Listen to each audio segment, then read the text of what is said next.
आज हम पाचन से संबंधित कुछ मोस्ट इम्पोर्टेंट क्वेश्चन करेंगे जो आपके third grade, second grade, first grade, 11, 12 सभी के लिए उपयोगी है।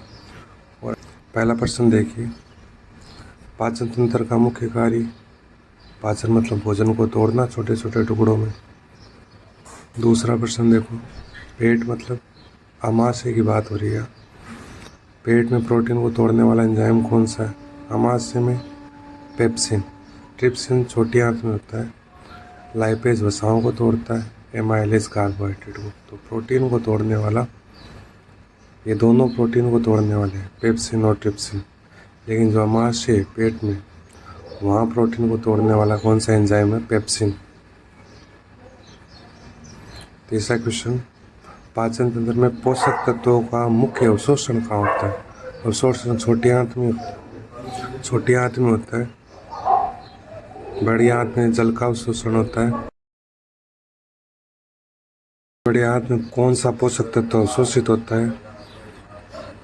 तो बड़ी आंत में पोषक तत्व में पानी, जल का अवशोषण बड़ी आंत द्वारा होता है,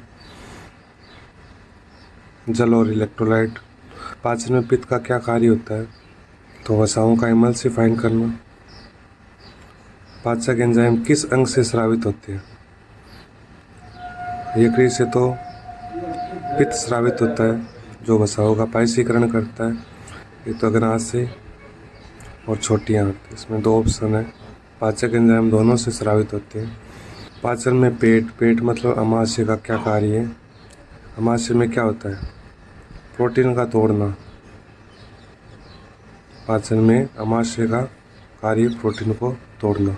नेक्स्ट क्वेश्चन देखो, कार्बोहाइड्रेट को तोड़ने वाला एंजाइम। देखो, एमाइलेज कार्बोहाइड्रेट को तोड़ता है। लाइपेज लिपिड को, नाम से देखो स्पष्ट है, लाइपेज मतलब लिपिड।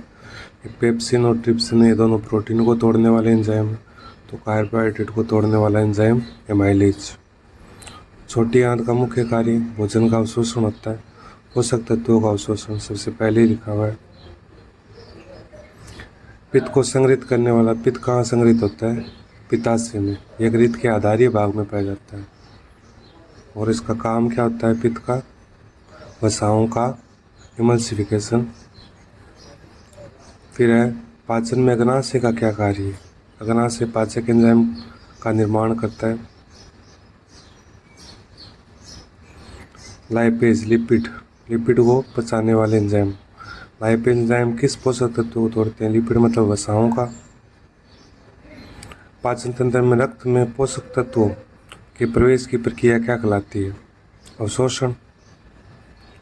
छोटी आंत में पोषक तत्वों का अवशोषण होता है। फिर है, जल में अवशोषण के लिए, जल के लिए मेन बड़ी आंत ही होती है। पाचन में यकृत का क्या कार्य है? यकृत पित्त का निर्माण करना, वसाओं का पायसीकरण। फिर देखो, छोटी आंत में प्रोटीन को तोड़ने वाला एंजाइम कौन सा है? छोटी आंत मतलब ग्रहणी, जेजुनम, डेड्यूनम और इलियम, 3 भाग होते हैं छोटी आंत के। तो इसको तोड़ने वाला एमाइलेज तो होता नहीं, हो लाइपेज भी नहीं। ट्रिप्सिन पेप्सिन 2 है प्रोटीन। तो पहली बात, प्रोटीन को तोड़ने वाले एंजाइम ही 2 है, पेप्सिन और ट्रिप्सिन। पेप्सिन आमाशय में होता है, ट्रिप्सिन होता है छोटी आंत में। पाचन में पित्ताशय का, भोजन का, वसाओं का इमल्सिफिकेशन, वसाओं का पायसीकरण है नहीं इसमें, तो पित्ताशय पित्त को संग्रहित करता है। भोजन में पाचक एंजाइम के साथ मिलाने वाला अंग कौन सा है? आमाशय। पाचक एंजाइम इसे मिलते हैं। भोजन के छोटे अणुओं में तोड़ने की प्रक्रिया को क्या कहते हैं? पाचन बोलते हैं। छोटे छोटे अणुओं में टूटना पाचन कहलाता है। ये लास्ट प्रश्न है, अपशिष्ट को बाहर निकालने के लिए जिम्मेदार कौन सा है? बड़ी आंत। सिक्कम, कोलन, रेक्टम, 3 भाग होते हैं बड़ी आंत के। तो बड़ी आंत। अब इन क्वेश्चन में कोई भी क्वेरी है तो आप कमेंट में लिख सकते हैं। आगे भी धीरे धीरे लेवल इनका बढ़ता जाएगा। ये सबसे सिंपल प्रकार के क्वेश्चन है।